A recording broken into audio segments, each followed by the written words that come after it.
High, আমি মৈত্রী। তো আমি নিজেকেই নিজে একটা চ্যালেঞ্জ দিয়েছি যে ৩০ দিনে ৩০টা ভিডিও পোস্ট করব। তারই আজকে দ্বিতীয় দিন আর আজ ছিল একাদশী। তো আমি পুজো দিয়েই তারপর চলে গেছিলাম পড়তে। আর এই একাদশীটা হচ্ছে দামোদর মাসের শেষ একাদশী। পড়ে আসার সময় দেখি আজকের ওয়েদারটা তো খুবই সুন্দর লাগছে, তাই একটুখানি ভিডিও ক্যাপচার করে নিলাম। আজকে না ছিল গরম, না ছিল খুব ঠান্ডা, একটা মিডিয়াম ওয়েদার। তারপরে বাড়ি চলে আসি ছোট্টুর কাছে। ছোট্টুর সাথে একটু খেলাধুলা করে তারপর আমি চলে আসি বাড়ি, কারণ আমার প্র্যাকটিক্যালের লেখা অনেকটাই বাকি ছিল। প্র্যাকটিক্যালের লেখা কমপ্লিট করে এখন আমি সন্ধ্যাটা দিয়ে নিচ্ছি, যেহেতু আজ একাদশী।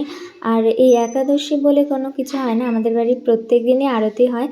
এরপর আমি গোপালকে প্রসাদটা নিবেদন করে নিলাম। আজ প্রসাদে ছিল টক দই, দুধ আর শশা, যেহেতু আজ একাদশী। আর আজকের ভিডিওটা এই অবধি। রাধে রাধে।